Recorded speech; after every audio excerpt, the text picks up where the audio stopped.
श्री स्वामी समर्थ. आयुष्यात अनेक प्रसंग येतात जे आपल्या मनासारखे नसतात, आपली परीक्षा घेतात. असे वाटते की माझे काहीच चांगले होत नाहीये. मी इतकी स्वामी सेवा करूनही माझ्यासोबत वाईटच होतं.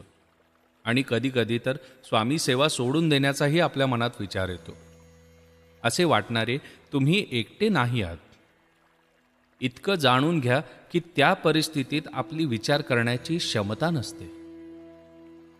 पण जर अशी वेळ तुमच्यावर आलीच तर लक्षात ठेवा, जशा प्रकारे दुधामध्ये लपलेले लोणी त्याच्या दह्याच्या विरजनाला रवीने घुसळून बाहेर काढावे लागते, त्याचप्रमाणे आपले आयुष्यही असेच आहे. आपले आयुष्यही दुधासारखे असते. त्याला चांगल्या वाईट परिस्थितीच्या उष्णतेने उकळले जाते. कठीण वेळ आणि परिश्रमाचे आंबट विरजनही लागते. पण आपण त्या आंबटपणातच अडकून राहतो. आपल्याला हे जाणून घ्यायचे आहे की स्वामी सेवेतून आलेला स्वामी कृपेचा गारवा तर आपल्यासोबत कायमच असणार आहे, पण नुसते इतक्याने भागणार नाहीये. त्यासोबत या परिस्थितीला आपल्या आपल्या कर्म आणि कर्तव्याच्या रवीने मंथन करून त्यातील सुखाचे लोणी आपल्याला बाहेर काढायचे असते. अनेक वेळा असे होते की आपण पूर्ण भक्तिभावाने स्वामी सेवा करतो, पण कधीकधी परिस्थितीमुळे असो किंवा आपल्या न कळत असो, आपण कठीण काळात विचार करून कर्म करण्याचे राहून जाते. अशा वेळी नुसती स्वामी सेवा कशी कामाला येईल? स्वामी काय आपले कारस्थान निस्तरत बसायसाठी नाहीये.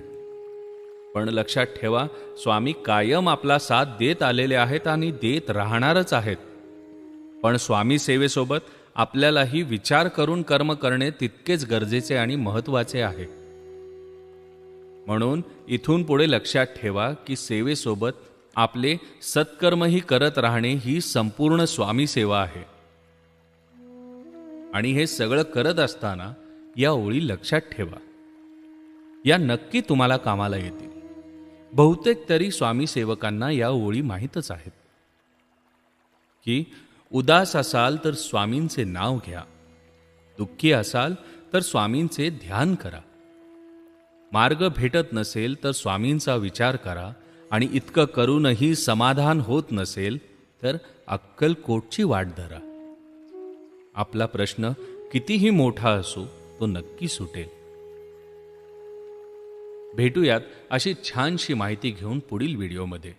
तोपर्यंत श्री स्वामी समर्थ.